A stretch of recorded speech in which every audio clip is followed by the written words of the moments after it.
दोस्तों, आज की कहानी एक ऐसे मर्डर केस की है जिसकी फाइल हमेशा के लिए बंद होने वाली थी, पर एक पुलिस ऑफिसर के दबाव में वो केस दोबारा ओपन हुआ और वो कातिल जो अब तक पुलिस की नजरों से बचा हुआ था, वो इस बार पकड़ा जाता है। जी हाँ दोस्तों, आज की कहानी एक ऐसी रहस्यमयी कत्ल की है जहाँ कातिल एक बार तो बच निकलने में सफल हो जाता है, पर सिर्फ एक पुलिस ऑफिसर की सूझबूझ से वो पकड़ा जाता है। तो चलिए जानते हैं आज की ये कहानी। पर उससे पहले अगर आपको ऐसी रियल और इंटरेस्टिंग क्राइम स्टोरीज सुनना पसंद है तो हमारे चैनल को सब्सक्राइब कर लें और सब्सक्राइब बटन के बगल में बनी घंटी को दबाना ना भूलें। दोस्तों, ये कहानी शुरू होती है राजस्थान के खूबसूरत शहर जैसलमेर से। 2020 में जैसलमेर जिले के एसपी थे अजय सिंह। उस साल शाहगढ़ पुलिस स्टेशन से उनके पास एक मर्डर केस की क्लोजर रिपोर्ट आई। एसपी अजय सिंह ने सोचा कि साइन करने से पहले क्यों न एक बार पूरी रिपोर्ट पढ़ ली जाए। एक्चुअली दोस्तों, ये मर्डर केस 2 साल पुराना था और एसपी अजय सिंह को जैसलमेर जिले की कमान संभाले हुए अभी कुछ ही दिन हुए थे, तो ऐसे में उन्हें इस केस के बारे में कुछ भी पता नहीं था। जब एसपी अजय सिंह ने इस रिपोर्ट को पढ़ा तो उन्हें इस रिपोर्ट में कई चीजें अटपटी लगी। दरअसल दोस्तों, ये केस था एक बाइक एक्सीडेंट का जिसमें एक व्यक्ति की मौत हो गई थी। पर रिपोर्ट के पढ़ने के बाद एसपी अजय सिंह को लग रहा था कि ये कोई बाइक एक्सीडेंट का केस नहीं, बल्कि सोची समझी साजिश के तहत एक प्लान्ड मर्डर है। अब ऐसा क्या था उस फाइल में, उसे बताने से पहले ये जानना जरूरी है कि पूरा केस है क्या। असबाक मौन ये वो व्यक्ति है जिसके मर्डर केस की फाइल ने एसपी अजय सिंह को पूरी तरह से सकते में डाल दिया था। असबाक केरल के कन्नूर जिले का रहने वाला था, लेकिन बाद में नौकरी की वजह से वो बेंगलुरु शहर में रहने लगा था। असबाक पेशे से एक आईटी प्रोफेशनल था, पर उसका पैशन बाइक राइडिंग था। वो अक्सर देश विदेश में होने वाले मोटरसाइकिल रैली में हिस्सा लिया करता था, जिसकी वजह से इस फील्ड में उसने काफी नाम भी कमाया था। असबाक मोन की शादी हो चुकी थी और उसकी 5 साल की एक बेटी भी थी। 18 अगस्त 2018 में राजस्थान के जैसलमेर शहर में एक बाइक रैली का आयोजन किया गया था। इसी रैली में हिस्सा लेने के लिए असबाक अपने 5 दोस्तों के साथ बेंगलुरु से जैसलमेर आता है। 15 अगस्त की शाम को जैसलमेर पहुंचने के बाद ये सभी दोस्त बाइक रैली के आयोजकों द्वारा लगाए गए कैंप में रुकते हैं। अगले दिन यानी 16 अगस्त की सुबह करीब 6 बजे असबाक अपने 5 दोस्तों के साथ उस ट्रैक को देखने निकल पड़ता है जहां 18 अगस्त को बाइक रैली होने वाली थी। जिस जगह ये रैली होने वाली थी वहां दूर दूर तक सिर्फ और सिर्फ रेगिस्तान ही रेगिस्तान था। ट्रैक देखने गए असबाक के सभी दोस्त शाम होते होते कैंप में वापस आ जाते हैं, पर असबाक कैंप में वापस नहीं लौटता और तो और उसका मोबाइल फोन भी लगातार आउट ऑफ रीच आ रहा था। उसके सभी दोस्तों को लगा कि शायद वो रास्ता भूल गया है, इसलिए उसे लौटने में देर हो रही है। मगर जब पूरी रात असबाक कैंप में वापस नहीं आता तो उस कैंप में मौजूद सभी लोगों को उसकी चिंता होने लगती है। अगले दिन यानी कि 17 अगस्त की सुबह असबाक के दोस्तों के साथ साथ कैंप में मौजूद सभी लोग उसे ढूंढने उसी जगह जाते हैं जहां से असबाक का अपने दोस्तों से साथ छूट गया था। लोगों ने पूरा दिन उस रेगिस्तान में असबाक को खोजने की कोशिश की, लेकिन वो नहीं मिला। थक हार कर सभी लोग पास के पुलिस स्टेशन में जाते हैं और असबाक की मिसिंग रिपोर्ट दर्ज कराते हैं। अगले दिन यानी कि जिस दिन वो बाइक रैली होनी थी, उस दिन पुलिस स्टेशन में एक व्यक्ति का कॉल आता है। वो पुलिस वालों को बताता है कि उसे रास्ते में एक बाइक सवार की लाश मिली है, पास में ही उसकी बाइक भी खड़ी है। इस कॉल के बाद पुलिस फटाफट असबाक के दोस्तों के साथ उस स्थान पर पहुंचती है जहां से उस व्यक्ति ने कॉल किया था। रेगिस्तान की चिलचिलाती गर्मी में लाश काफी हद तक सड़ चुकी थी, पर कपड़ों और बाइक की वजह से लाश को पहचानने में ज्यादा दिक्कत नहीं हुई। जिस रैली के लिए असबाक अपने घर से इतना दूर आया था, उसी रैली वाले दिन उसकी लाश एक सुनसान जगह से बरामद हुई। उसकी लाश के पास ही उसकी बाइक बाकायदा स्टैंड पर खड़ी थी और उस पर हेलमेट टंगा हुआ था। ना तो असबाक की बाइक पर, ना उसके जिस्म पर और ना ही जमीन पर ऐसे कोई निशान थे जिसे देखकर यह अंदाजा लगाया जा सकता था कि उसकी मौत किसी सड़क हादसे में हुई हो। उस पूरे क्राइम सीन को देखकर पुलिस को लगा कि शायद असबाक रेगिस्तान में अपने कैंप में वापस लौटने का सही रास्ता नहीं ढूंढ पाया और भूख और प्यास की वजह से उसकी जान चली गई। पर ये सब बातें बस पुलिसिया अनुमान भर ही थी। अपने इन सभी तर्कों को सिद्ध करने के लिए पुलिस ने असबाक की लाश को पोस्टमार्टम के लिए भेज दिया। इसके बाद पुलिस बेंगलुरु में रह रही उसकी बीवी सुमेरा को इस पूरी घटना के बारे में बताती है।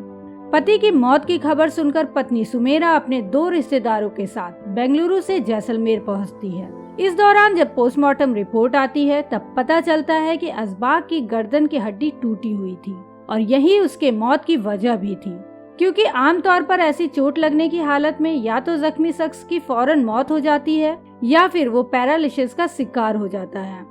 इसके साथ ही असबाक के पेट में डॉक्टरों को सेमी डाइजेस्टेड फूड मिला था, यानी कि अधपचा खाना। और पोस्टमार्टम डॉक्टर के अनुसार जब तक इंसान के पेट में सेमी डाइजेस्टेड फूड मौजूद हो तो उसकी मौत कम से कम भूख की वजह से तो बिल्कुल नहीं हो सकती। इसके बाद पुलिस इस केस में मर्डर के एंगल से जांच करती है, पर उन्हें कुछ भी ऐसा नहीं मिलता जिससे उन्हें किसी पर शक हो सके। पुलिस इस सिलसिले में असबाक की पत्नी से भी पूछताछ करती है, लेकिन उसकी पत्नी सुमेरा भी किसी पर कोई शक नहीं जताती।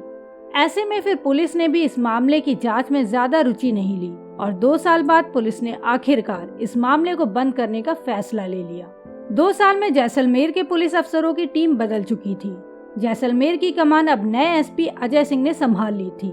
उनके पास जब असबाक की रहस्यमयी मौत की फाइल क्लोजर रिपोर्ट के लिए पहुंची तो उन्होंने मामले को फुल एंड फाइनल करने से पहले उस रिपोर्ट को एक बार पूरी गहराई से पढ़ने का फैसला किया। रिपोर्ट पढ़ते समय जब उनकी नजर असबाक की पोस्टमार्टम रिपोर्ट में लिखी बातों पर गई तो वो हैरान रह गए। पोस्टमार्टम रिपोर्ट में जहां एक तरफ मौत का कारण गर्दन की हड्डी के टूटने को बताया गया था, तो वहीं पुलिस रिपोर्ट में मौत का कारण भूख और प्यास थी। जबकि पोस्टमार्टम रिपोर्ट में डॉक्टरों ने इस बात पर जोर दिया था कि असबाक के पेट में सेमी डाइजेस्टेड फूड मिला है, यानी कि पेट का खाना पूरी तरह से पचा ही नहीं था। इसका मतलब ये साफ था कि खाना पचने से पहले ही उसकी मौत हो चुकी थी। इसके साथ ही पुलिस ने रिपोर्ट में ये भी लिखा था कि असबाक की गर्दन की हड्डी बाइक से गिरने की वजह से टूटी थी। गर्दन की हड्डी टूटने के बाद या तो वो इंसान मर जाता है या फिर पैरालिसिस का शिकार हो जाता है। तो ऐसे में फिर असबाक की बाइक को स्टैंड पर किसने खड़ा किया और एक प्रॉपर तरीके से उस बाइक पर असबाक का हेलमेट किसने टांगा? ये कुछ ऐसे सवाल थे जिसके जवाब जैसलमेर के नए एसपी अजय सिंह को पुलिस रिपोर्ट में नहीं मिल रहे थे और इसलिए उन्होंने तत्कालीन डीएसपी भवानी सिंह को इस मामले में नए सिरे से तफ्तीश करने का हुक्म दे दिया।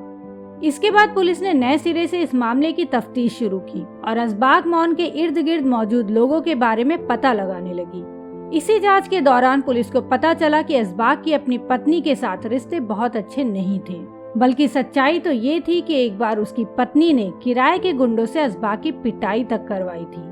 और फिर जब पुलिस ने इस सिलसिले में असबाक के घर वालों से बात की तो उन्होंने भी असबाक की पत्नी पर ही अपने पति के कत्ल का इल्जाम लगाया और कहा कि वो असबाक को पसंद नहीं करती थी, बल्कि उसका तो चक्कर कहीं और चल रहा था, जिसकी वजह से इन दोनों के बीच अक्सर झगड़े भी होते रहते थे। इस तरह की शुरुआती जानकारी मिलने के बाद पुलिस ने असबाक की पत्नी सुमेरा के साथ साथ रैली के लिए वहां पहुंचे असबाक के दोस्तों के मोबाइल फोन की कॉल डिटेल्स और लोकेशन की जांच करने का फैसला किया। और फिर इसी कोशिश में पुलिस को पता चला कि असबाक की पत्नी सुमेरा का नीरज नाम के किसी लड़के के साथ अफेयर चल रहा है। इसके बाद अब पुलिस ने रैली वाले दिन को रिविजिट करने का फैसला किया। छानबीन से पता चला कि उस साल रैली के लिए असबाक मौन अपने 5 दोस्तों के साथ वहां पहुंचा था। उनकी टीम में संजय, विश्वास और साबिक नाम के 3 दोस्तों के अलावा 2 विदेशी बाइकर भी थे। रैली से पहले असबाक के दोस्तों ने 2 रूट्स पर प्रैक्टिस करने का फैसला किया था और अगले दिन संजय, विश्वास और साबिक असबाक के साथ एक रूट पर जाने का फैसला करते हैं, जबकि बाकी 2 विदेशी बाइकरों को दूसरे रूट पर भेज दिया जाता है। इसके बाद असबाक की लास्ट मोबाइल लोकेशन के अनुसार संजय, विश्वास और साबिक ये तीनों दोस्त उसके साथ ही थे। इसके बाद असबाक तो गायब हो गया, लेकिन बाकी दोस्त एक एक कर शहर लौट आए। तो अब पुलिस की शक की सुई संजय, विश्वास और साबिक पर थी, क्योंकि ये वो आखिरी 3 लोग थे जिन्होंने असबाक को आखिरी बार देखा था। इसलिए पुलिस ने असबाक के इन 3 दोस्तों से सख्ती से पूछताछ करने का मन बनाया और फिर उन्हें गिरफ्तार करने बेंगलुरु पहुंच गई। संजय और विश्वास को पुलिस ने पकड़ तो लिया, पर साबिक पुलिस की गिरफ्त से बच निकला। इसके बाद पुलिस की सख्ती के आगे संजय और विश्वास ज्यादा देर तक टिक नहीं पाए। उन्होंने सारी कहानी पुलिस को बता दी। उन्होंने बताया कि असबाक के कत्ल के पीछे असबाक की पत्नी सुमेरा का हाथ है। असल में दोस्तों, शादी के बाद भी असबाक की पत्नी सुमेरा का अपने पुराने आशिक नीरज के साथ लव अफेयर चल रहा था। वो चाहती तो आसानी से अपने पति को तलाक देकर नीरज के साथ जा सकती थी, पर सुमेरा की नज़र असबाक के पैसों और प्रॉपर्टी पर थी। असबाक ने अपने नाम से बेंगलुरु और दुबई में करोड़ों का घर ले रखा था, जिस पर सुमेरा की शुरू से नजर थी। पर ये सब सुमेरा को तब तक नहीं मिल सकता था जब तक असबाक जिंदा रहता। इसलिए जब सुमेरा को असबाक के बाइक रैली में जाने का पता चला तो उसने असबाक के तीनों दोस्तों संजय, विश्वास और साबिक को असबाक को मारने की सुपारी दे दी।